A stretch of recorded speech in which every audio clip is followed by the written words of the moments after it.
Today we're going to talk about UV-Vis spectrometer.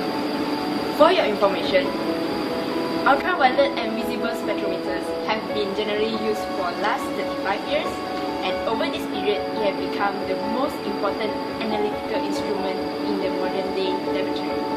In many applications, other techniques could be employed, but non-variable UV-Vis spectrometer for its simplicity, versatility, speed, accuracy, and cost effectiveness.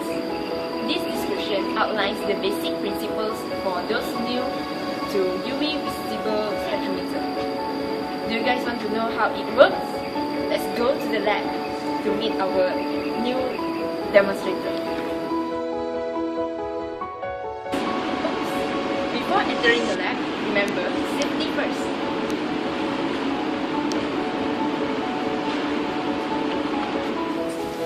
Hi, Miss Hemala. Hi, Christina.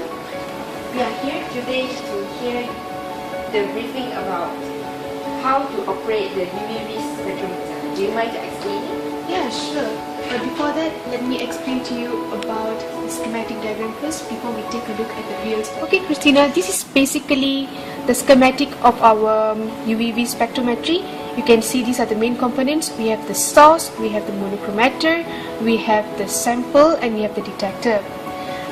As for the light source, we are using tungsten filament. Why are we using tungsten filament? Because it is the most widely used and suitable light source as they cover the UV region.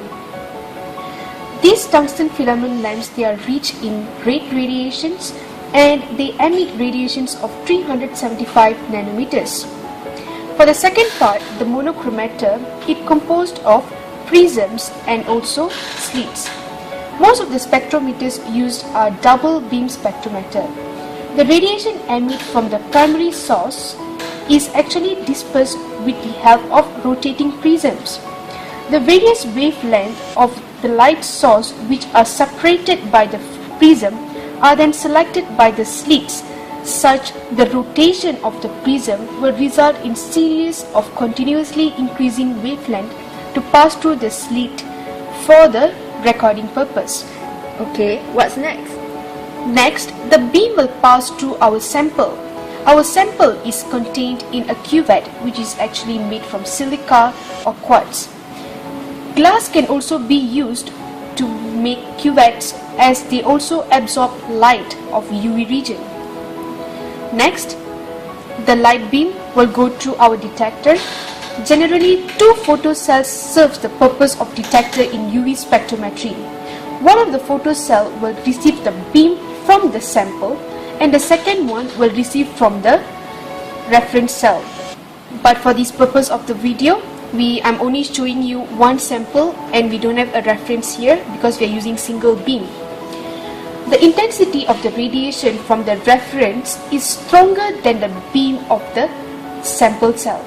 This results in the generating of alternating currents in the photocells. So what I mentioned to you earlier, Christina, this detector, they will produce alternating currents.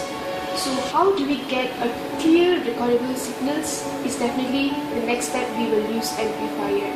After the amplifier process, we will use the recording devices. For our lab, we are using computers which will store all the data produced and it will produce a desired compound. That's all. And now let us take a look at the real spectrometer. This is the real UV-Vis spectrometer. So let me show you how do we operate.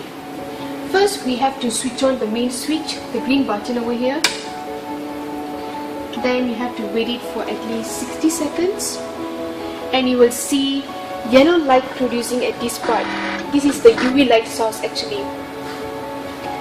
So before we start this experiment, we have to let the UV spectrometer to warm up first. After waiting for 60 seconds, then we will be placing these two cuvettes containing the sample. As you can see here, Christina, this sample here, this sample cuvette here has a transparent part. So this part is where the beam will pass through and it will detect the sample.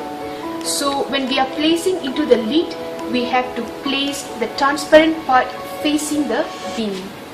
So now I'm opening the lid and I'll be placing both samples into the lid.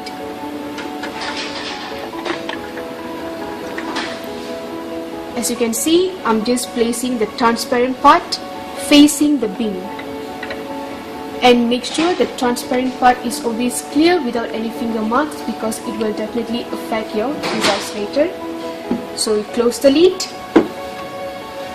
and we will let it for around 2 to 3 minutes, and then you will get your peak like this.